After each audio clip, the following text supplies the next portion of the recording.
नमस्कार साथियों, मेरा नाम है अशोक पांडे और मेरे चैनल जैविद अशोक में आपका स्वागत है। फ्रेंड्स, आज हम एएफएम के मॉड्यूल सी में चैप्टर नंबर 26 का पार्ट 2 करेंगे। ये चैप्टर फ्रेंड्स आपका इक्विपमेंट लीजिंग, लीज फाइनेंसिंग के बारे में। तो पिछले लेक्चर में हमने देखा था लीज क्या होती है, लीज के टाइप कौन कौन से होते हैं, उसमें फाइनेंशियल लीज, ऑपरेटिंग लीज, ये सारी डिस्कस की हुई थी। इस पर्टिकुलर लेक्चर का एजेंडा है रेशनल ऑफ लीजिंग, लीजिंग के क्या महत्व है, क्या औचित्य है, ये जानेंगे। लीज एग्रीमेंट अगर आप करवा रहे हैं तो उसमें क्या क्या कंटेंट होना चाहिए, क्या क्या आप लिखोगे, वो बातें करेंगे। और इनकम टैक्स, लीज पर इनकम टैक्स का क्या रूल्स रेगुलेशन है, जीएसटी का क्या रूल्स रेगुलेशन है, ये भी हम देखने वाले हैं। तो रेशनल फॉर लीजिंग मतलब कहने का ये हुआ कि लीज क्यों करवानी चाहिए। बेसिकली आप लीज करवाने का औचित्य क्या है। तो the main reason for choosing lease as an option to get asset or एजेंडर, यानी कि किसी एसेट को एक्वायर करने के लिए, किसी एसेट के लिए आपको लीज क्यों करना चाहिए, क्यों लीज का ऑप्शन चूज करना चाहिए, उसके बहुत सारे कारण हैं। 5-6 कारण यहाँ दिया हुआ है, हम सारे के बारे में थोड़ा थोड़ा डिस्कस करेंगे। पहला वजह होती है the burrowing capacity is not reduced. तो अगर आप लीज से कोई एक एसेट ले लेते हैं तो आपकी उधार लेने की क्षमता नहीं खत्म होती है। क्यों? क्योंकि मान लो कि हमने जेसीबी खरीदनी थी 45 लाख रुपए की, तो मैंने लीज पर ले ली वो, तो 45 लाख मैंने उधार तो लिया ही नहीं। तो इसका मतलब मैं 45 लाख का उधार लेना चाहूँ तो अभी भी ले सकता हूँ, क्योंकि मेरे 45 लाख उधार तो हुआ ही नहीं ना। तो वही बोल रहा है कि बारोइंग कैपेसिटी अभी भी घटती नहीं है। तो leasing is useful to a lessee in strengthening its borrowing capacity and thereby permitting the firm to raise more debt capital given the firm's existing equity base। तो लीजिंग यूजफुल होती है लेसी के लिए, यानी जो व्यक्ति जेसीबी को यूज करेगा उसके लिए यूजफुल होता है, क्योंकि इससे उसकी बारोइंग कैपेसिटी मजबूत होती है, उसकी उधार लेने की क्षमता बढ़ जाती है। क्यों बढ़ जाती है? क्योंकि अब तुमने जेसीबी तो ली नहीं, खरीदी ही नहीं, 45 लाख का उधार हुआ नहीं, तो तुम किसी और से अब उधार ले सकते हो। By permitting the firm to raise more debt capital, यानी कि हमारे पास एसेट, यानी एसेट के रूप में जेसीबी तो आ ही गई है और हम और भी कर्जा ले सकते हैं, ये एक ऑप्शन हमारे पास और हो जाता है। Since the obligation created under the operating lease arrangement is not reflected as debt in the balance sheet, the firm's debt equity ratio does not deteriorate. अब एक और चीज़ है कि जो ऑपरेटिंग लीज अगर आपने करवा रखी है, ऑपरेटिंग लीज अगर आपने करवा रखी है तो जो भी ऑब्लिगेशन इसमें क्रिएट होते कि हमको हर महीने लीज रेंटल वगैरह देना है, वो बैलेंस शीट में कर्ज के तौर पर नहीं दिखाए जाते हैं, डेट के रूप में नहीं दिखाए जाते हैं। तो अगर ये हमारा कर्जा नहीं है तो हमारा डेट इक्विटी रेशियो जो है खराब नहीं होता है। डेट इक्विटी रेशियो का मतलब होता है कितना आपने डेट लिया है और कितनी आपके पास इक्विटी है, पूंजी है, डेट इक्विटी रेशियो होता है। सोचो कि हमारे पास में 100 करोड़ रुपए इक्विटी के तौर पर हैं, तो हम डेट कितना ले सकते हैं? मेरे ख्याल से मैक्सिमम ज़्यादा से ज़्यादा 200 करोड़ तक का ले सकते हैं। 2:1 का रेशियो गुड रहता है, इससे ज़्यादा नहीं करना चाहिए, ठीक है। तो हम 200 करोड़ का डेट ले सकते हैं। चूँकि हमने जो सामान लीज पर ले लिया है वो हमारे कर्जे में शामिल नहीं है, तो इसलिए डेट इक्विटी रेशियो पर इसका कोई प्रभाव नहीं पड़ता है। However, under finance lease, the accounting standards require the firm to include the value of asset and the resulting liability in the balance sheet। लेकिन अकाउंटिंग स्टैंडर्ड के हिसाब से अगर आपने फाइनेंस लीज करवा रखी है तो उसमें आपको जो वैल्यू ऑफ एसेट है वो और जो लाइबिलिटी है उसे बैलेंस शीट में इंक्लूड करना पड़ता है। फिर है अवेलेबिलिटी ऑफ फुल फाइनेंस। तो अवेलेबिलिटी ऑफ फुल फाइनेंस का मतलब होता है कि भाई हमको जेसीबी खरीदनी थी, अब जेसीबी खरीदने के लिए हमको 45 लाख रुपए चाहिए थे। अगर हम बैंक के पास जाते तो बैंक कहता हम 45 लाख पूरा नहीं देंगे, हम 90% ही देंगे, मार्जिन मनी लेकर खुद आओ, 10% तुम अपना अरेंज करो। लेकिन अब चूंकि हमने लीज पर ले लिया है तो 45 लाख रुपए पूरी पूरी जेसीबी चली आई है। तो अवेलेबिलिटी ऑफ फुल फाइनेंस का ये मतलब है। Okay, banks and financial institutions normally insist on substantial margin to be brought in by the firm for purchasing an asset. जब आप घर खरीदने जाएंगे, जब आप फ्लैट खरीदने जाएंगे, प्लॉट प्लस कंस्ट्रक्शन करवाने के लिए लोन लेने जाएंगे घर का, तो पता चलेगा कि अगर आपका घर 100 लाख का यानी 1 करोड़ रुपए का है, प्लॉट प्लस कंस्ट्रक्शन मिला करके, तो बैंक आपसे बोल देगा कि सर ऐसा है कि 15% मार्जिन लेकर आइए, यानी 15 लाख रुपए जो है आपको खुद से अरेंज करने पड़ेंगे खाते में, और बाकी का 85 लाख हम लोन दे देंगे। तो यही 15 लाख रुपए लाने में बैंकर्स को आफत हो जाती है, क्योंकि वो मार्जिन मनी है, होता ही नहीं। 15 लाख रुपए कहाँ इकट्ठा होते? भाई मैं तो नहीं देख पाया कि मैंने इकट्ठा किया हो, आप लोग कर लेते हो अलग बात है, कुछ बचता ही नहीं है हालत राम जाने ऐसा क्या है। लेकिन बहुत ही कम लोगों को मैंने देखा है जिनके भाई फैमिली बैकग्राउंड बहुत अच्छा हो, तो मैं नहीं कह सकता।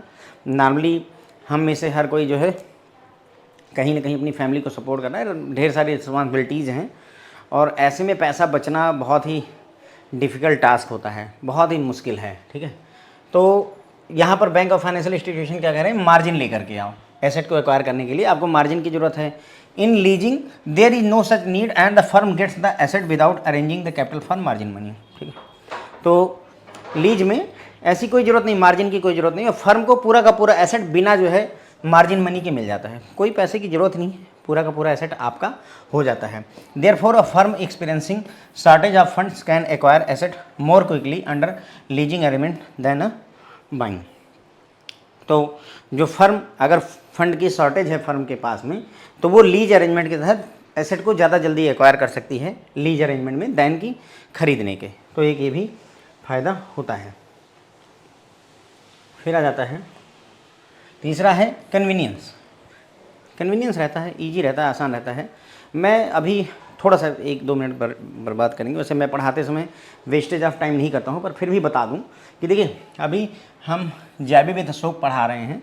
IIBF क्या करता है, हर साल अपनी एनुअल रिपोर्ट जारी करता है। एनुअल रिपोर्ट में वो बताते हैं कितने परसेंटेज पास हुए हैं कैंडिडेट JIB में, कितने परसेंट CIB में है। एक बार अगर आपने देखा हो और यदि नहीं देखा तो ज़रूर देखिए उसको। IIBF में IIBF एनुअल रिपोर्ट टाइप करिए, 25-26 हर ईयर की आ जाएगी, डाउनलोड करिए और वहाँ पर ढूंढिए जो है जहाँ पर पास परसेंटेज है CIB JIB का। आप ये देखोगे कि अभी मौके पर पिछले 2-3 साल से फ्रेंड जो है CAIIB का पासिंग परसेंटेज JAIB से ज़्यादा है।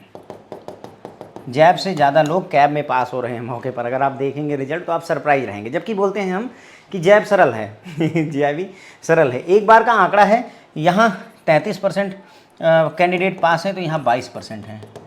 अभी लेटेस्ट में मेरे ख्याल से यहाँ 10% थे CIB में, तो यहाँ 7% कैंडिडेट हैं जैब में। अब आप ये सोच करके बताओ कि अगर 33 पर 22 पास हो रहे हैं और 10 पे 7 पास हो रहे हैं JIB में, तो क्या JIB वाकई सरल है? और अगर सरल है तो ये परसेंटेज ख़राब क्यों है? थोड़ा सा विचार करिए इस बारे में। ठीक है, कन्वीनियंस की बात करेंगे। मैं कहना क्या चाहता हूँ, मोरल ऑफ द स्टोरी ये है कि आपको सर JIB को हल्के में नहीं लेना चाहिए, जो मैं कहना चाहता हूँ। अच्छा सर, आपके पढ़ाने से फ़ायदा होगा? मैं सर लिख करके देता हूँ कि फ़ायदा होगा, विश्वास करके जाइए, पढ़िए, समझिए। देखिए क्या है, मैं फंडा समझाने का कोशिश करता हूँ, मैं आपको फंडे क्लियर करने की कोशिश करता हूँ कि भाई लीज चल क्या रहा है, लीज की कहानी समझाई, लेक्चर बड़ा हुआ जो भी है, लेकिन आपको चीज़ें समझ में आई। अगर आपको समझ में आएंगी तो वो फ़ायदा करेंगी। एग्जाम में क्वेश्चन जब ट्विस्ट होगा तो आपका दिमाग भी उसी हिसाब से थोड़ा बहुत इधर उधर जाता है कि हाँ सर ने ये बताया था, हमने ये ध्यान दिया था, हमने ये समझा था, तो उससे फ़ायदा होता है। उसके बाद में दूसरा, जब मैं पढ़ाता हूँ तो सर आपको इमीडिएट रिवीजन भी करवाता हूँ, तो वो आपको डबल फ़ायदा करता है। आपने पढ़ा पूरी तरह से, एक एक लाइन को अच्छे से समझा, एनालिसिस ये देखी, और फिर एक बार क्विक रिव्यू इमीडिएट करते हैं। देखिए ये बात जान लीजिए, revision is the key to success. RRR, revision revision revision. सिर्फ फेल और पास में यही इतना अंतर है। लोग हल्के में लेते हैं, उनको लगता है कि बस मुंह धुलेंगे, सुबह उठूंगा मुंह धुलूंगा और जाऊंगा JIB पास कराऊंगा। ऐसा नहीं है। अगर ऐसा होता सर तो 7% कैंडिडेट ना पास होते, ये 93% फेल हो रहे हैं सर। मतलब अब वो भी 93% आप जो अपीयर होते हैं उनका बता रहा हूँ मैं, जिन्होंने अप्लाई किया है उसमें से 20% तो जाते ही नहीं हैं। आप सोचें इस बात को कि क्या 100 में से सिर्फ 7 लोग पास हो रहे हैं। कितनी बड़ी विडंबना है, कितना कठिन स्ट्रक्चर होगा चीज़ों का। ठीक है, तो इसलिए रिवीजन, फंडा पढ़िए, समझिए, मेंटल प्रिपेयर करिए कि हाँ कहना क्या चाहते हैं। कुछ चैप्टर उसमें जहाँ लॉजिक नहीं होता है वहाँ रटना ही है। बैंकिंग रेगुलेशन एक्ट में क्या क्या दिया है पढ़ो, RBI एक्ट में क्या दिया है पढ़ो, रटना ही है एक तरीके से। कहीं कहीं पर समझना होता है, जैसे लीज वगैरह, ये समझने का फंडा है। यहाँ पर आप समझ करके बैठोगे एग्जाम में, you will get good marks, मेरा विश्वास रखिए। ठीक है, भरोसा रखिए। अभी तो आपके रिजल्ट्स, मतलब अभी आपने मेरे पढ़ाए हुए किसी भी बैच ने अभी तक कायदे से पेपर नहीं दिए, क्योंकि अभी कंटेंट इतना रेडी है अभी नहीं, लेकिन जितना पढ़ाया है सर उससे फ़ायदा हुआ, इतना मैं जानता हूँ। AFM में काफ़ी अच्छा रिस्पांस रहा है, और इंडियन इकोनॉमी भी अभी मैं ज़्यादा पढ़ा ही नहीं पाया था। इस बार मेरी कोशिश है कि मैं आपको 3-3 मॉड्यूल दूंगा, दोनों के, AFM के और इंडियन इकोनॉमी के, तो मे भी आपका अच्छा रिजल्ट इस बार दिखाई दे। ठीक है, कन्वीनियंस की अगर बात करें तो lease financing specially the operating lease is regarded a more convenient form of acquiring an asset compare to purchasing that asset. तो बोलते हैं कि लीज फाइनेंसिंग और ख़ास करके ऑपरेटिंग लीज जो होती है वो ज़्यादा कन्वीनियंट मानी जाती है किसी एसेट को एक्वायर करने की, परचेज करने के मुकाबले। अब ऑपरेटिंग लीज का फ़ायदा क्या होता है कि इसमें सारी जिम्मेदारी भी जिसने JCB खरीदी उसी के कंधे पर रहती है, हमको बस केवल ऑपरेट करना रहता है, तो इसलिए और ज़्यादा कन्वीनियंट होती है। This is even more relevant if the asset is to be used for short duration compared to its useful life। और ये मतलब जो लीज का फंडा होता है वो और फायदे का सौदा है। अगर हमें जो है शॉर्ट ड्यूरेशन के लिए जो है मशीन को यूज करना है, एसेट को यूज करना है, उसकी यूजफुल लाइफ, सोचो कि कोई ट्रैक्टर है वो 10 साल के लिए या 15 साल के लिए अवेलेबल है, तो हम केवल 3 साल के लिए यूज करना चाहते हैं, तो लीज हमारे लिए बेहतर विकल्प है। Because the lessee has not to go through the tedious process of buying and then selling the asset. क्योंकि यहाँ पर क्या होगा कि जो हमारा लेसी है, जिसको जेसीबी चाहिए, उसको जो है जेसीबी खरीदे, फिर 3 साल बाद उसका काम ना रहे तो 15 साल की चलेगी, तो 12 साल बचे हैं तो उसको फिर से बेचे, इन सब प्रोसेस से नहीं गुजरना होता है। Also the time taken for acquiring an asset through lease route is normally much less compare to that under purchase by the arranging term loan और अदर टाइप ऑफ डेट। और एक फ़ायदा ये भी है कि अगर आपको लीज पर कोई एसेट लेना है तो वो जल्दी हो जाएगा देन कि आप लोन लेकर के उस एसेट को खरीदें, उसमें ज़्यादा समय लगेगा। तो ये भी एक फ़ायदा है कि भाई कन्वीनियंस रहती है। क्या रहती है? कन्वीनियंस रहती है। Financial flexibility and cash flow रहता है। अब देखो, ये जो मैं आपको पढ़ा रहा हूँ, ये मैं चाहूँ तो एकदम हल्के में पढ़ा करके मैं निकल जाऊँ, लेकिन हम डिटेल में चर्चा करते हैं कि होता क्या है। जब आप 1000 बातें सीखते हैं तो उसमें से 100 बातें याद रहती हैं। 100 सीखेंगे तो 10 याद रहेंगी, 10 पढ़ कर जाएंगे तो सिर्फ 1 याद रहेंगी, और वहीं पर आपका नुकसान होगा। तो ध्यान रखें, ज़्यादा पढ़ें। Financial flexibility and cash flow. As the firm can choose from a variety of leasing product available, it can address its need and requirement regarding cash flow, transaction structure, cyclical fluctuation, expansion plan, profitability etc. by selecting the most suitable product। ये बोल रहे हैं भाई कि देखो, ऐसा है कि फर्म के पास में बहुत सारे लीजिंग ऑप्शन अवेलेबल है। लीजिंग प्रोडक्ट जैसा कि हमने देखा था, कमर्शियल लीज बहुत तरीके की होती है, लेवरेज लीज होती है, डोमेस्टिक लीज होती है, इंटरनेशनल लीज होती है, कैंसिलेबल, नॉन कैंसिलेबल, बहुत सारी तरीके की। तो अपनी ज़रूरत के हिसाब से जो फर्म है भाई, उसका क्या क्या ज़रूरत है, वो फर्दर एक्सपेंशन प्लान रखती है, नहीं रखती है, उसका कैश फ्लो कितना है, नहीं है, उसकी प्रॉफिटेबिलिटी कितनी है, ये सारी बातों के आधार पर वो डिसाइड कर सकती है कि कौन सा लीज का प्रोडक्ट उनके लिए सुटेबल है, फायदे का सौदा है। Leasing allows a firm to match its cash outflow on rental payments for lease equipment with its revenue receipt in better way.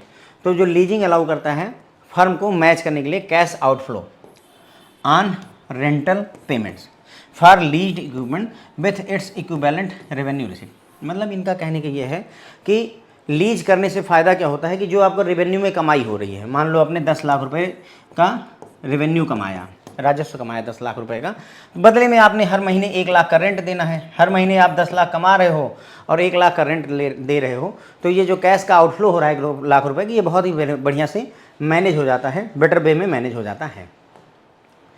Avoiding risk of obsolescence. Obsolescence मतलब होता है पुराना हो जाना, ऑब्सोलेट। तो कोई चीज़ आप खरीदोगे मशीनरी, वो पुरानी हो जाएगी, तो वो रिस्क भी यहाँ पर नहीं रहता है। ये फ्रेंड्स इम्प्रूव्ड है। Improved designs and technological advances make present equipment inefficient and expensive to operate compare to newly developed equipment. तो ये बोल रहे हैं भाई कि इम्प्रूव डिज़ाइन, नई नई डिज़ाइन आती है, नए नए टेक्नोलॉजिकल एडवांसमेंट होते हैं, तो उसके जो आज हमने इक्विपमेंट खरीदा है वो भविष्य में आज से 10 साल बाद या 5 साल बाद इनएफिशिएंट, बेकार हो जाता है और महंगा भी हो जाता है ऑपरेट करने के लिए, कंपेयर टू नए डेवलप्ड इक्विपमेंट से। पहले के फ़ोन देखें, आज के फ़ोन आप देखें, पहले के कंप्यूटर देखें, आज के कंप्यूटर देखें, तो आपको ये बात महसूस होगी कि हाँ वाकई ऐसा हो रहा है। ठीक है, तो this is particularly true for specialised equipment which become obsolete before the completion of its service life.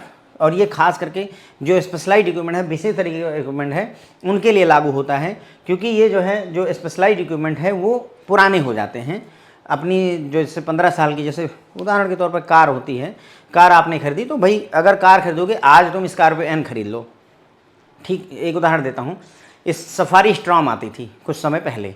Safari storm उस समय जब आपने खरीदी तो बहुत एक नंबर की गाड़ी थी, जलवा होता था उस गाड़ी का, लेकिन आज सफारी स्ट्रॉम आप देखो तो सड़कों पर दिखती भी नहीं है, ऑब्सोलेट हो गई, जबकि 15 साल की लाइफ है उसकी। 15 साल अभी नहीं बीते होंगे गाड़ी को, 10 साल बीते होंगे, तो भी वो बेकार लगने लगे, आपका मन स्कॉर्पियो एन की तरफ जाएगा। आज स्कॉर्पियो एन की बात कर रहे हैं, 12-14 साल बाद इसका भी महत्व खत्म हो जाए, कोई नई गाड़ी इसका टेक ओवर कर चुकी है या समथिंग लाइक दैट। ओके, तो वही बोल रहे हैं कि पुरानी हो जाती है, तो ऐसे में सर्विस भी, मतलब जितने समय तक इसको यूज करना उतना समय भी नहीं पूरा हो और उसके पहले ये पुरानी हो जाती है। Leasing offer the advantage of passing this risk to obsolescence to the lessor. अब लीजिंग से फ़ायदा क्या होता है, अगर आपने लीज पर कोई चीज़ ले रखी है तो पुराना हो जरूर रहा है, लेकिन वो मालिक का, जेसीबी के ओनर की प्रॉब्लम है, हमारा प्रॉब्लम नहीं है, तो ये एक फ़ायदा निकल करके आ जाता है। टैक्स का भी बेनिफिट मिलेगा। टैक्स का बेनिफिट कैसे मिलता है भाई? देखो, अगर तुमने कोई चीज़ लीज पर ले रखी है, लीज पर अगर मैंने कोई चीज़ ले रखी है बदले में मैं रेंट दूंगा 1 लाख रुपए हर महीने, मान लो कि मैं जेसीबी रखने का रेंट देता हूँ, तो वो जो 1 लाख रुपए है मेरा वो एक्सपेंसेस का पार्ट होगा, खर्ची का पार्ट होगा। अब 1 लाख रुपए महीने के हिसाब से दे रहा हूँ तो 12 महीने में मैं 12 लाख रुपए का रेंटल भर चुका हूँ। अब सोचो कि मेरी इनकम अगर 50 लाख रुपए है तो उसमें से मैं 12 लाख रुपए खर्चा दिखा दूंगा, तो मेरे कितने बचे, अभी 38 लाख रुपीज़ ही मेरी इनकम बचती है। अब मुझे जो टैक्स देना होगा वो 38 लाख पर देना होगा, पूरे 50 लाख पर नहीं देना होगा। तो टैक्स एडवांटेज का मैंने आपको एग्जांपल दे दिया था, ठीक है। तो lease financing is also used by many firms as tax planning device to reduce tax liability.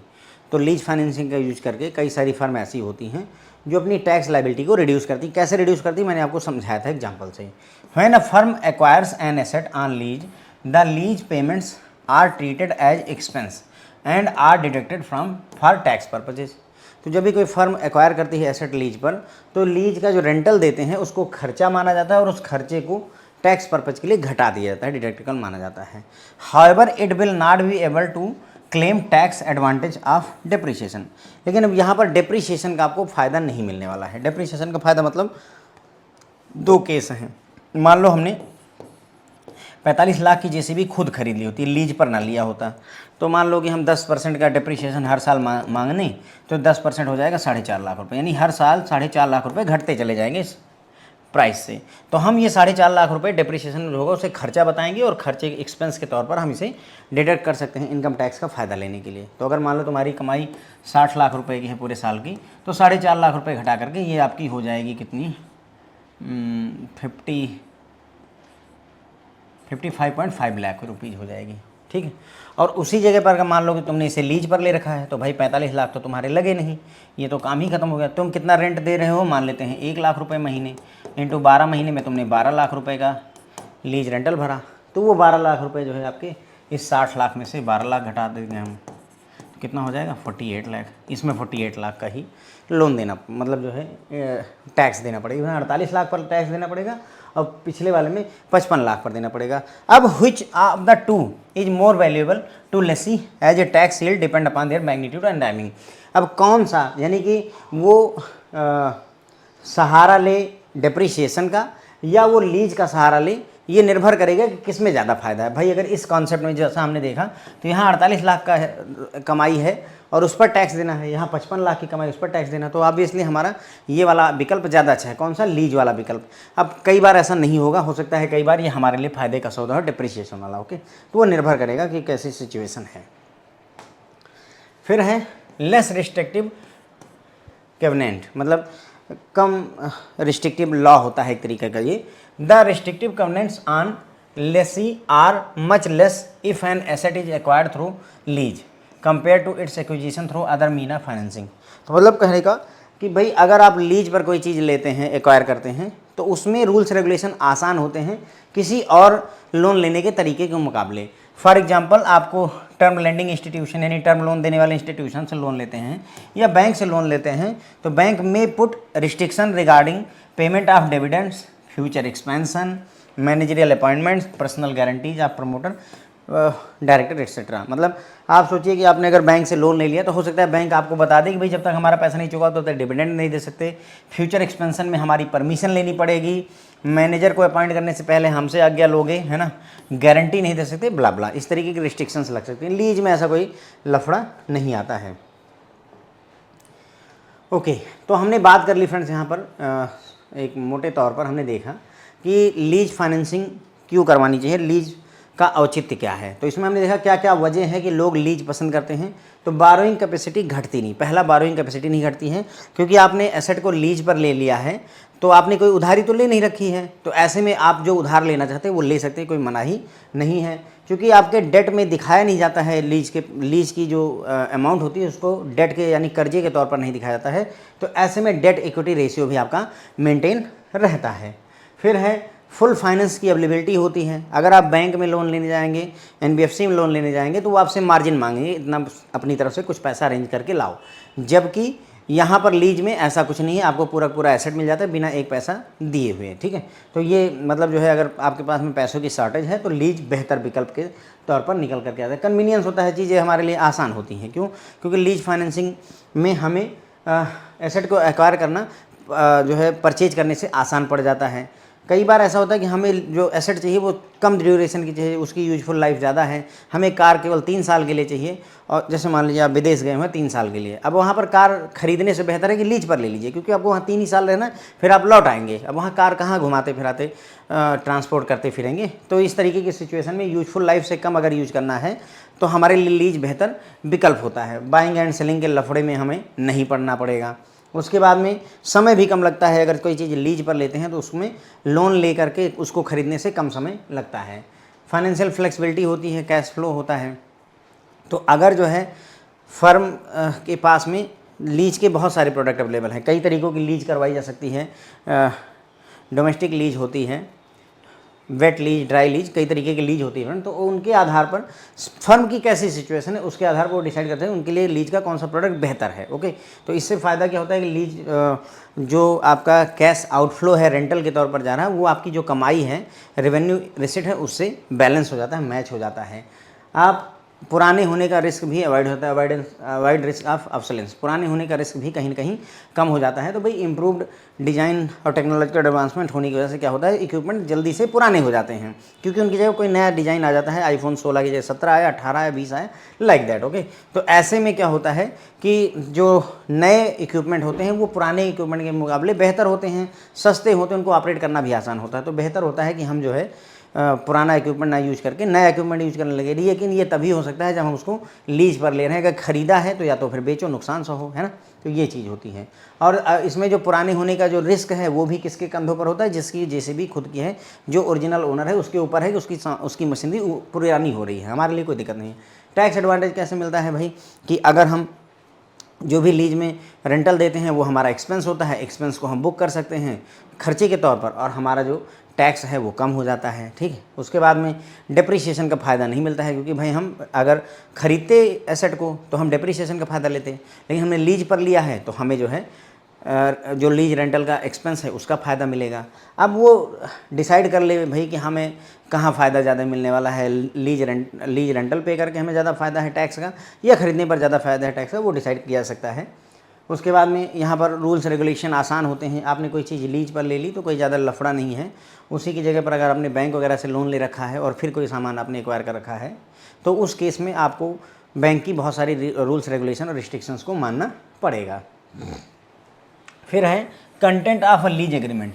Content of a lease agreement मतलब हुआ कि अगर लीज का एग्रीमेंट बन रहा है, it is kind of A4 paper होता है फ्रेंड। देखिए A4 पेपर है, इसी पे शर्तें आप लिखिए। पहला, मैं फलाने, मतलब मैं अशोक पांडे अपनी जेसीबी फलाने निवासी दिस जगह के, मैं उनको 8 साल के लिए देता हूँ। ये 8 साल के लिए रहेगी, हर महीने मुझे 1 लाख का रेंटल देंगे।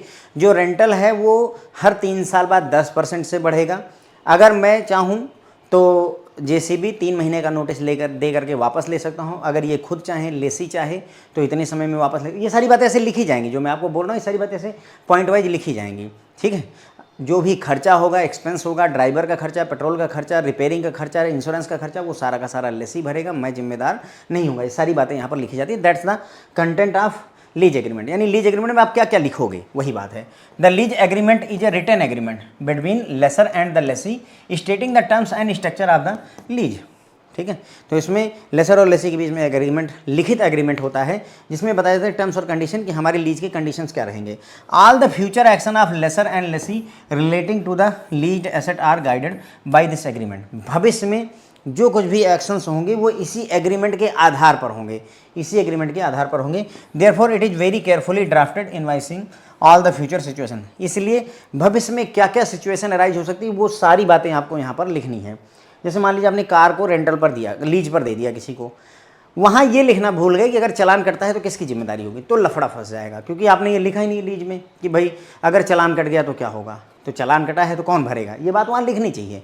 तो वही बोल रहा है भाई, इसलिए बहुत सावधान रहिए जब भी आप लीज एग्रीमेंट बनाइए। तो फ्यूचर में कोई भी सिचुएशन अगर अराइज होती है तो उसके बारे में यहाँ पर आपको लिखना होता है। ठीक है, content of the lease agreement are different for different assets and different type of lease. जो भाई लीज एग्रीमेंट के जो कंटेंट होते हैं फ्रेंड्स वो अलग अलग होते हैं, अलग अलग टाइप के एसेट के लिए और अलग अलग टाइप की लीज के लिए, यानी सेम नहीं होते। निर्भर करेगा कि कैसी लीज आप करवा रहे हैं, कौन करवा रहा है, किस तरीके के किस तरीके की वस्तु के लिए, एसेट के लिए आप करवाना, बहुत सारे फैक्टर्स होते हैं, लेकिन फिर भी लगभग ये चीज़ें होनी चाहिए। A lease agreement typically contain the detail relating to the following aspect. तो लेकिन टिपिकली जो है, जो लीज एग्रीमेंट होना चाहिए उसमें ये चीज़ें होनी चाहिए। पहला, पर्टिकुलर्स ऑफ द पार्टीज की पर्टिकुलर्स, यानी कि कौन कौन सी पार्टी इन्वॉल्व है, लेसर कौन है, लेसी कौन है, इनकी डिटेल्स होनी चाहिए। और अगर जो है लेवरेज्ड लीज है तो उस केस में टाइपरेटेड एग्रीमेंट, यानी 3 पार्टियां होती हैं, लेसर, लेसी और लेंडर, ठीक है। That is third party information should also be included. तो अगर लेवरेज लीज है तो उसमें तीनों पार्टियों का नाम का जिक्र होगा। एसेट का डिस्क्रिप्शन होना चाहिए, description of asset. This also includes detail regarding scope and validity of manufacturers warranty. तो इसमें एसेट की डिटेल लिखी रहेगी कि भाई हमने आपको जेसीबी दे रखी है, उसमें स्कोप क्या है, वैलिडिटी ऑफ मैन्युफैक्चरर्स वारंटी कब तक रहेगी, सर्विस की टर्म्स क्या रहेंगे, सारी बातें। Equipment delivery and installation, the agreement should clearly mention about the delivery and installation of the equipment at the beginning and as also at the end of the lease. तो भाई जब lease की शुरुआत होगी तो उसका डिलीवरी और installation की जिम्मेदारी किसकी होगी, जब लीज खत्म होगी तो उसकी डिलीवरी इंस्टॉलेशन दोबारा से वापस लाने की जिम्मेदारी किसकी होगी, सारी बातें लिखनी चाहिए। Primary period, effective date and renewal, ये सारी चीज़ें स्पेसिफिक होनी चाहिए, मतलब कितने समय के लिए लीज हो रही है, किस डेट से इफेक्टिव है, रिन्यूअल के क्या टर्म्स कंडीशन रहेंगे, वो सारी बातें लिखनी चाहिए। इनिशियल सिक्योरिटी डिपॉजिट क्या रहेगा, लीज रेंटल और पेमेंट टर्म्स क्या रहने वाले हैं। तो यहाँ पर this also include interest payable on security deposit, mode and frequency of payment, rent escalation clause and penalty in case of delay in payment of lease rental. तो यहाँ पर क्या क्या चीज़ें होनी चाहिए। सिक्योरिटी डिपॉजिट, कोई किसी को जेसीबी दे रहा है तो वो बोलता है कि हमको भाई 5 लाख रुपए आपको सिक्योरिटी डिपॉजिट देना पड़ेगा एफडी के तौर पर। लीज का रेंटल हर महीने कितना देंगे या हर क्वार्टर में कितना देंगे, पेमेंट के टर्म्स क्या रहने वाली बात है। इसमें interest payable on security deposit, यहाँ बात होगी इंटरेस्ट कितना पे करना पड़ेगा सिक्योरिटी डिपॉजिट पर, इसकी बात होती है। यानी जो एफडी करवाई उस पर इंटरेस्ट भी मिलेगा, कमाई होगी जो, अगर आपने एफडी करवा रखी तो इंटरेस्ट मिलेगा, तो उसके टर्म्स यहाँ पर होंगे। मोड क्या रहेगा, फ्रीक्वेंसी ऑफ पेमेंट क्या रहेगी, यानी कि कैश में पेमेंट करोगे या फिर ऑनलाइन पेमेंट करोगे और मंथली करेंगे, सालाना करेंगे, क्या रहेगा। रेंट एस्केलेशन क्लाज, अगर रेंट बढ़ेगा, जो हमने 1 लाख पर एग्रीमेंट किया है वो बढ़ेगा तो उसके टर्म्स होने चाहिए कि भाई 10% से हर साल बढ़ेगा, हर तीसरे साल 10% बढ़ेगा, समथिंग लाइक दैट, ओके। और अगर मान लो समय पर लीज के रेंटल पे नहीं किए गए तो पेनाल्टी का क्या केस रहेगा, कितने डिले पर कितनी पेनाल्टी देनी पड़ेगी, ये सारी बातें लिखी हुई होनी चाहिए। ट्रांसफरेबिलिटी ऑफ ओनरशिप, जो आपका फाइनेंशियल लीज होती है उसमें लास्ट में ओनरशिप चली जाती है दूसरे व्यक्ति के पास, लेसी के पास में। The agreement should mention regarding transfer of ownership eight the end of the lease period. तो यहाँ पर लिखा होना चाहिए कि भाई जब टाइम पीरियड खत्म होगा लीज का तो ये ओनरशिप ट्रांसफ़र हो जाएगी लेसी के पास में। रिपेयर और अल्ट्रेशन की जिम्मेदारी कौन लेगा, ये बात लिखी रहनी चाहिए। The party which bear the cost of repair and alteration should be specified, ये लिखा जाना चाहिए कि भाई अगर कोई गड़बड़ होती है, टायर पंचर हो गया कार का, कौन जिम्मेदारी लेगा, सर्विस करवानी है कौन जिम्मेदारी लेगा, सारी बातें लिखी होनी चाहिए। इंश्योरेंस और गवर्नमेंट ड्यूज़, इंश्योरेंस और गवर्नमेंट ड्यूज की क्या बात है।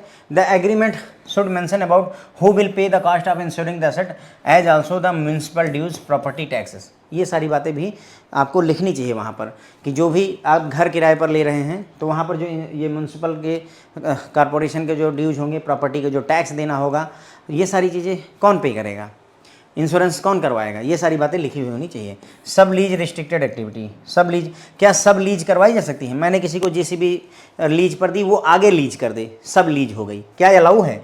तो the activities including sub lease of the asset which are not permitted by the lessee should be specified, ठीक है। तो जो एक्टिविटी नहीं अलाउ है वो बातें लिखी जानी चाहिए इसमें कि क्या सब लीज अलाउ है या नहीं अलाउ है, कौन सी एक्टिविटी आप नहीं कर सकते। जैसे आपने ये बोल दिया कि भाई हमारी जेसीबी है लेकिन रात में इसको नहीं चलाइएगा, तो वो बात वहाँ पर लिखिए कि रात में इसको नहीं ड्राइव कर सकते, काइंड ऑफ दैट, ओके।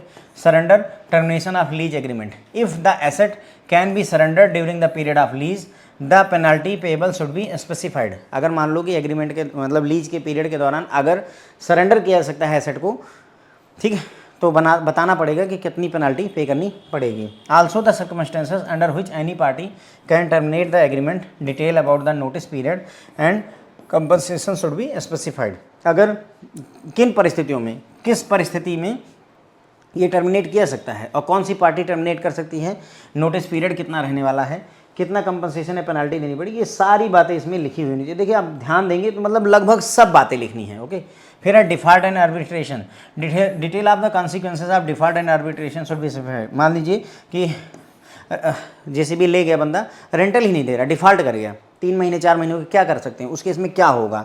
और आर्बिट्रेशन मतलब कहने का मध्यस्थता कैसे हो सकती है, अगर मान लो हमारा और लेसर और लेसी के मामला फंस गया तो कौन क्या करेगा, किसकी जिम्मेदारी होगी, ये सारी बातें यहाँ पर लिखी होनी चाहिए। ठीक है, तो ये हो गई फ्रेंड्स हमारी बातें कि भाई लीज का कंटेंट में क्या क्या चीज़ें होनी चाहिए, लीज एग्रीमेंट में क्या क्या लिखा हुआ होना चाहिए। तो लीज एग्रीमेंट एक रिटन एग्रीमेंट होता है लेसर और लेसी के बीच में, जिसमें टर्म्स और कंडीशन लिखी होती है लीज के बारे में। जितने भी फ्यूचर में काम होंगे, जैसे मैंने कहा कि टायर पंचर हो गया, किसकी जिम्मेदारी है, अब आप उसी लीज एग्रीमेंट को देखेंगे और उसी हिसाब से एक्शन इनिशिएट करेंगे, बस ये बात हो जाती है। ठीक है, इसलिए भविष्य में कोई भी बात हो, कोई भी सिचुएशन होने वाली, उसको यहाँ पर आप लिख दीजिए, अभी से ही ड्राफ्ट कर दीजिए कि अगर ऐसा होगा तो आपको ये करना पड़ेगा। जो कंटेंट ऑफ लीज होते हैं वो अलग अलग लीज के लिए, अलग अलग एसेट के लिए अलग अलग होते हैं, एक जैसे नहीं होते, लेकिन फिर भी नॉर्मली एक लीज में ये सारी चीज़ें जरूर होनी चाहिए। क्या, कौन कौन सी पार्टी इन्वॉल्व है, अगर लेवरेज लीज है तो तीनों पार्टियों का नाम वहाँ पर मेंशन होना चाहिए, एसेट का पूरा डिटेल दिया जाना चाहिए, मैन्युफैक्चर की वारंटी कितनी है, ये सारी चीज़ें देनी चाहिए। इक्विपमेंट की डिलीवरी और इंस्टॉलेशन की जिम्मेदारी किसकी रहेगी, क्या कौन करेगा, कितने समय के लिए लीज हुई है, किस डेट से है, रिन्यूअल की क्या गाइडलाइन रहेगी, ये सारी बातें लिखी होनी चाहिए। अगर कोई सिक्योरिटी डिपॉजिट देना है तो वो बात लिखी होनी चाहिए। लीज का रेंटल अगर बढ़ाना है तो उसके टर्म्स और कंडीशन क्या रहेंगे, मोड ऑफ पेमेंट क्या रहेगा, फ्रीक्वेंसी ऑफ पेमेंट क्या रहेगी, अगर लीज रेंटल देने में पेमेंट में लेट करते हैं तो डिले का वो पेनल्टी या चार्ज क्या लगेगा, ओनरशिप ट्रांसफ़र अगर होगी तो वो बात वहाँ लिखी होनी चाहिए एग्रीमेंट में कि जब लीज टर्म खत्म होगा, लीज पीरियड खत्म होगा तो ये ट्रांसफ़र हो जाएगी। रिपेयर और अल्टरेशन का जो है जिम्मेदारी किसके कंधों पर रहेगी, कौन इसका पैसा भरेगा। उसके बाद में इंश्योरेंस और गवर्नमेंट ड्यूज़ की क्या स्थिति है, इंश्योरेंस का पैसा कौन भरेगा, गवर्नमेंट की कोई अगर ड्यूज़ है, मकान को लिया है या किसी चीज़ को लिया, उसमें प्रॉपर्टी टैक्स भरना है, वाटर टैक्स भरना है, तो ये कौन भरेगा, ये सारी चीज़ें। सब लीज और रिस्ट्रिक्टेड एक्टिविटीज़ की अगर हम बात करें तो क्या कौन कौन सी एक्टिविटी नहीं परमिटेड है वो भी यहाँ पर लिखिए कि क्या क्या आप नहीं कर सकते हैं। जैसे किसी ने खेत ले रखा है आपसे, लीज पर लैंड ले रखी है, अब वो वहाँ पर अफीम की खेती करने लगे तो that should not be allowed ना, हमें लिखना चाहिए कि भाई आप कुछ भी अवैध चीज़ें नहीं उगा सकते हैं, समथिंग लाइक दैट ना, नहीं तो पता चलेगा आपसे लीज पर लिया, उसके बाद उसने वहाँ अफीम और गांजा उगाना शुरू कर दिया, it will be problem for you, तो ये नहीं लिखा होना चाहिए। ठीक है, सरेंडर और टर्मिनेशन ऑफ लीज एग्रीमेंट, अगर कोई लीज एग्रीमेंट को मतलब लीज के दौरान ही अगर जो है टर्मिनेट करना चाहता है तो उसके लिए क्या गाइडलाइन होनी चाहिए, क्या गाइडलाइन रहेगी, कितनी पेनल्टी पे करनी पड़ेगी, वो सारी चीज़ें इसमें लिखी होनी चाहिए। किस परिस्थिति में लीज एग्रीमेंट को टर्मिनेट किया जा सकता है, नोटिस पीरियड क्या रहने वाला है,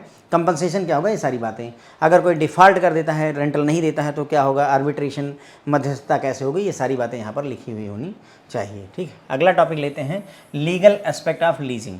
लीजिंग के लीगल एस्पेक्ट की बात करेंगे। The definition of lease provided in transfer of property act 1882, Indian registration act 1908 covers only property and not equipment. तो लीज की जो परिभाषा दी गई ट्रांसफर ऑफ प्रॉपर्टी एक्ट 1882 में दे रखी है और इंडियन रजिस्ट्रेशन एक्ट 1908 में दे रखी है, लेकिन इसमें सिर्फ प्रॉपर्टी को लीज पर देने की बात कही गई है, इक्विपमेंट को लीज पर देने की कोई बात यहाँ पर नहीं कही गई है। In the absence of a separate law for equipment leasing, अब इक्विपमेंट लीजिंग के लिए अलग से लॉ है ही नहीं, कानून ही नहीं है, यानी मुझे जैसे भी अगर हमें लीज पर देनी तो उसके लिए कोई गाइडलाइन ही नहीं है। तो ऐसे में क्या होता है कि जो बेलमेंट की गाइडलाइन है उसी को ही इक्विपमेंट लीजिंग की गाइडलाइन मान ली जाता है, ये हुआ है। तो जो बेलमेंट की गाइडलाइन है, इंडियन कॉन्ट्रैक्ट एक्ट 1872 के जो बेलमेंट की गाइडलाइन है वही सेम गाइडलाइन इक्विपमेंट लीजिंग के लिए अपनाई जाती है। ठीक है, और इक्विपमेंट लीज कॉन्ट्रैक्ट पर ये सेम बातें लागू हो जाती हैं। तो एज पर दिस एक्ट यानी इंडियन कॉन्ट्रैक्ट एक्ट 1872 के तहत obligation of lessor and lessee are similar to those of bailor and bailee unless specified in the lease contract.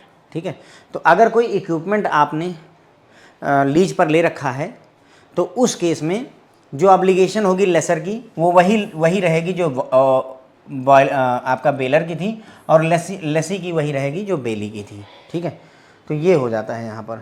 Okay, तो देखो सरल सा है भाई, प्रॉपर्टी को लीज पर देने के लिए guideline transfer of property act 1882 और इंडियन रजिस्ट्रेशन एक्ट 1908 दोनों में दे रखा है। इन दोनों जगहों पर बात करी गई है कि प्रॉपर्टी को आप लीज पर दे सकते हैं, इक्विपमेंट को लीज पर देने की कोई बात किसी एक्ट में करी नहीं गई है। तो ऐसे में इसको इक्विवेलेंट माना जाता है किसके, कि इंडियन कॉन्ट्रैक्ट एक्ट 1872 में जो बेलमेंट का कॉन्सेप्ट है वही इक्विपमेंट लीज के लिए काम कर जाता है। ठीक है, तो वही बताया इन्होंने कि भाई इंडियन कॉन्ट्रैक्ट एक्ट के 1872 के तहत जो बेलमेंट में बेलर और बेली की जिम्मेदारी है वही लेसर और लेसी की जिम्मेदारी सेम हो जाती है लीज कॉन्ट्रैक्ट के तहत। बस इतनी सी ही बात थी अपनी। जीएसटी की बात करें, जीएसटी ऑन लीज ट्रांजैक्शन, तो GST on lease transaction as per section 7 of C GST act 2017 the expression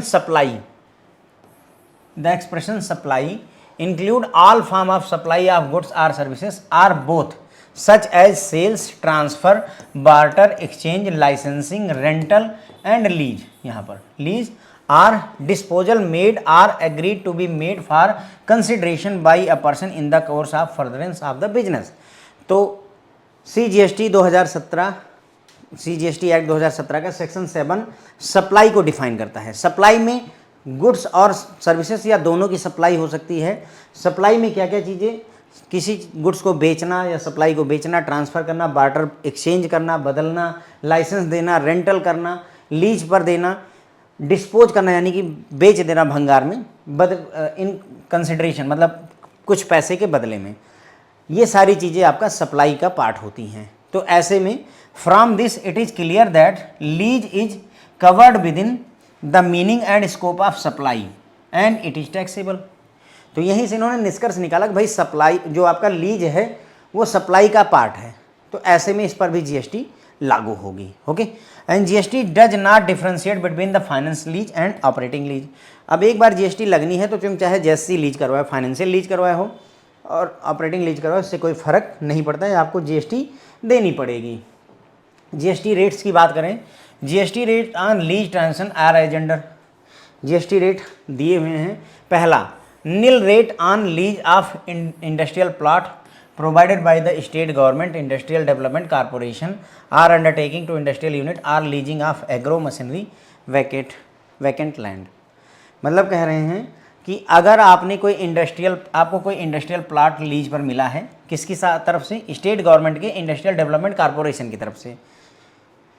ठीक, स्टेट इंडस्ट्रियल डेवलपमेंट के लिए हर एक राज्य सरकार अपना एक इंडस्ट्रियल एरिया बनाती है। जैसे अगर हम यहाँ देखें उत्तर प्रदेश में तो कानपुर वगैरह में बना हुआ है, सीतापुर रोड पर बना हुआ है, ऐसे जगहों पर इंडस्ट्रियल एरिया बनाए गए हैं। तो वहाँ पर प्लॉट जो है लीज पर दिए जाते हैं। सरकार लीज पर 99 साल के लिए ऐसे लीज पर देती है कि आप यहाँ पर बिजनेस करिए, 99 ईयर के बाद उसका फिर इसको रिन्यू करेंगे या किसी और को देंगे। ठीक है, तो अगर ऐसा प्लॉट आपको लीज पर मिला तो उस पर कोई जीएसटी नहीं लगेगी। या आपने लीज पर कोई एग्रीकल्चर का मशीनरी ले रखा है, ट्रैक्टर ले लिया जो एग्रीकल्चर से रिलेटेड है, या कोई खाली ज़मीन है, वैकेंट लैंड है जिसको आपने लीज पर ले लिया, तो वहाँ पर कोई जीएसटी नहीं लगेगी। ठीक है, इसके अलावा जीएसटी ऑन लीज ट्रांजैक्शन जिस भी category of supply of goods या सप्लाई ऑफ सर्विसेज की कैटेगरी में आएगा वही जो है सिमिलर आपका रेट यहाँ पर लागू होता है। ठीक है, GST on lease transaction which will be covered under the category of supply of goods and supply of services is chargeable at same rate as on supply of similar goods and services. ठीक है, मतलब जैसे मान लीजिए आपने lease पर जो है कोई ज़मीन ले रखी है और उसमें आप दारू का उत्पादन करते हैं, शराब बनाते हैं, तो जो शराब है उस पर जितनी जीएसटी लगी वही जीएसटी आपको यहाँ पर देनी पड़ेगी। सिमिलर गुड्स और सिमिलर सर्विसेज मतलब जो आप देते हैं वही सेम रेट आपको लीज ट्रांजैक्शन पर भी लगाया जाता है। ये इनकी गाइडलाइन है। बात करते हैं income tax implication of lease. Income tax implication क्या है? Income tax rule do not differentiate between a finance lease and operational lease. तो भाई ये तो जीएसटी वाले ने भी कहा था कि हमको फ़र्क नहीं पड़ता है कि फाइनेंस लीज है कि ऑपरेटिंग लीज है, हम दोनों केस में इनकम मतलब जीएसटी लगाएंगे और इसमें भी दोनों केसेस में फ्रेंड्स जो है सेम इनकम टैक्स लागू होता है। Income tax implication of lease transaction are as under. Income tax का इम्प्लीकेशन क्या होगा? पहला, in a lease transaction the lessor is eligible for depreciation on asset as he owns the asset. तो भाई lease transaction में क्या होता है, जो लेसर है जिसकी जेसीबी है उसको डिप्रिसिएशन का फ़ायदा मिलेगा क्योंकि वो ओनर है एसेट का। Lessee therefore will not be eligible for claim any depreciation. भाई अब अगर जेसीबी मेरी है तो डिप्रिसिएशन का फ़ायदा मुझे ही मिलेगा, लेसी जिसने लिया है उसको नहीं मिलेगा। लेकिन उसको फ़ायदा कहाँ मिलता है? वो जो रेंटल भरता है उसको एक्सपेंस के तौर पर दिखा सकता है। कौन? Lessee. In sale and lease back transaction income tax rules permit depreciation on sold assets depreciated value rather than actual value of the sale transaction। मतलब इनका कहने का है कि जो सेल और लीज बैक ट्रांजेक्शन्स होती है उसमें इनकम टैक्स का रूल कहता है कि डिप्रिसिएशन जो लगाया जाएगा on sold asset depreciated value rather than actual value of the sales transaction. कहने मतलब ये हुआ, देखो समझाता हूँ इसको कैसे। मान लेते हैं कि कोई आपने एक ट्रैक्टर खरीदा था, ठीक है। अब वो जो है मतलब धीरे धीरे उसकी जो डेप्रिशिएटेड वैल्यू है, मतलब जैसे मान लो 1,00,000 रुपए का खरीदा था, हर साल वो उसकी वैल्यू 20,000 रुपये डेप्रिशिएट करते हुए आज मान लेते हैं वो 0 रुपये की उसकी ट्रैक्टर की वैल्यू। या लैपटॉप आपने लिया, 1,00,000 का लैपटॉप लिया, हर साल 20% डेप्रिसिएशन हुआ, 5 साल बाद उसकी वैल्यू 20,000 घट के 0 रुपये रह गई। लेकिन अगर आप मार्केट में जाते हैं उसी लैपटॉप को बेचने की तो आपको 5,000 रुपये मिल जाते हैं। डेप्रिसिएटेड वैल्यू क्या है? 0, कोई वैल्यू नहीं रह गई है अकाउंटिंग के हिसाब से। लेकिन आप उसको कबाड़ में भी बेच रहे हैं तो भी 5,000 पा रहे हैं।